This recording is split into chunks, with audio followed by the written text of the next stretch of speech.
ओम शांति।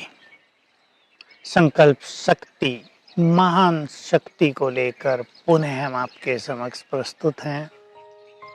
निश्चित रूप से आपको आनंद भी आ रहा होगा और आप बहुत कुछ सीख भी रहे होंगे।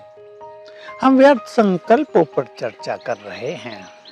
देखिए, सब्जेक्ट तो ऐसा है, घंटों बोले जाएं इस पे तो भी कम पड़ेगा, क्योंकि हर मनुष्य के मन के व्यर्थ संकल्पों का बीज अलग अलग होता है, उसको काटने का तरीका भी अलग अलग होता है। हम इस संकल्प के खजाने के महत्व को समझें।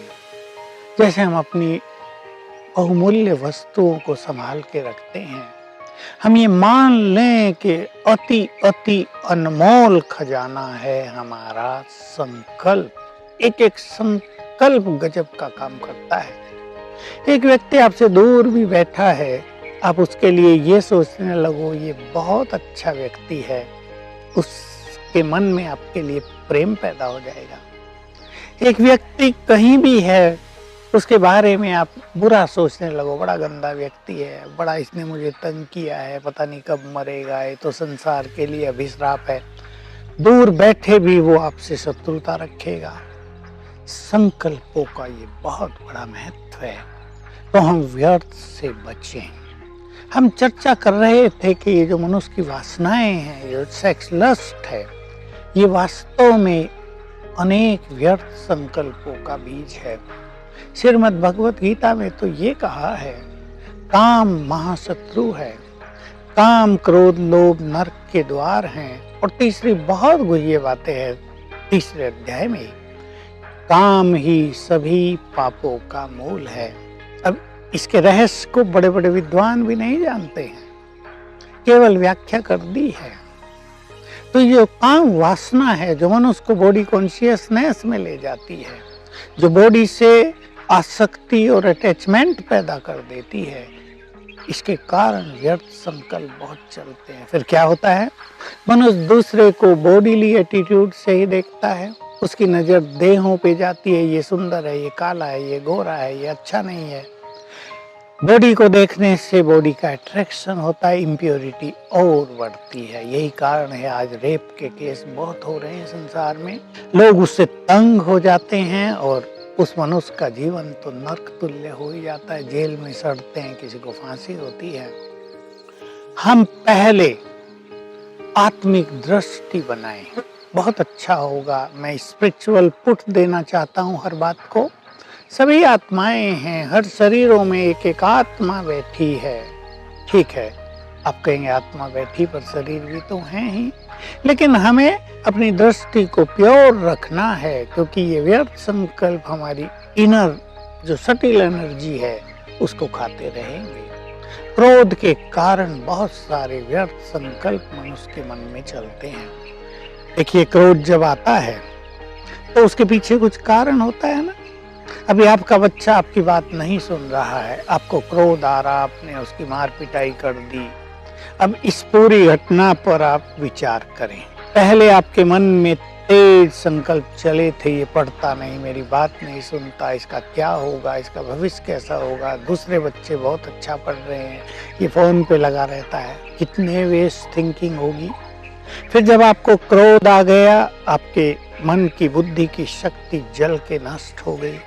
जब आप क्रोध के प्रोसीजर से निकले, गुजरे, आपने उसको मार पीट किया, तो आपका एक विक्रम बन गया।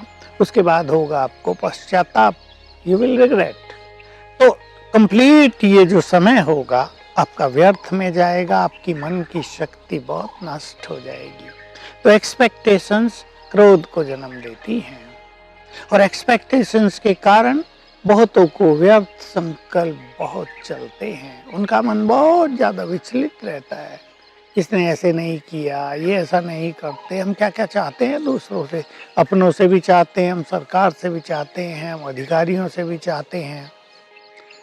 आपके घर में जो मेड है उससे भी आप बहुत कुछ चाहते हैं, पर सब वैसा नहीं कर पाते हैं। ऐसे ही लोभ इच्छाओं को जन्म देता है। बहुत सारी इच्छाएं मनुष्य के मन में पैदा होती हैं। वो मार्केट में गया है, जो देखा है उसको मैं खरीद लूं, पैसा है तो घर को स्टोर बना दें। इससे अनेक संकल्प चलते हैं। खरीद लिया, फिर कोई खराब आ गया, कोई अच्छा आया, कोई नहीं आया। अब उसको कहाँ रखें, उसको संभालें, उसमें बुद्धि जाती है, पैसा भी लगा, कोई खराब चीज़ भी आ सकती है। तो व्यर्थ संकल्पों को किस तरह बढ़ावा मिलेगा? मोह, मोह तो बहुत बुरी चीज़ है। अब मोह तो एक कॉमन चीज़ हो गई है संसार में। मोहवश मनुष्य एक्सपेक्ट भी बहुत करता है। मोहवश उसका ध्यान भी दूसरों की ओर बहुत जाता है। मोहवश उसके व्यर्थ थॉट्स भी बहुत चलते हैं। ऐसे ही अहंकार। आप ईर्ष्या द्वेष के बारे में सोच लीजिए, तेरा मेरा मैं, इसके बारे में सोच लीजिए। मनुष्य के सारे संकल्प मैं और मेरे से उत्पन्न हो रहे हैं। वेस्ट थिंकिंग एक सागर बनता जा रहा है व्यर्थ का, और उसमें डूब कर मनुष्य अपनी सुख शांति को नष्ट करता जा रहा है। मैं और ज्यादा विस्तार से इसकी चर्चा न करके मैं आप सभी को कहूँगा, जैसे मैं पहले भी कह आया हूँ, इन विकारों से मुक्त करो, अपने को कम करो। मुक्त एक दिन में तो नहीं होंगे। और अपने मन के लिए सुंदर विचार रखो अपने पास।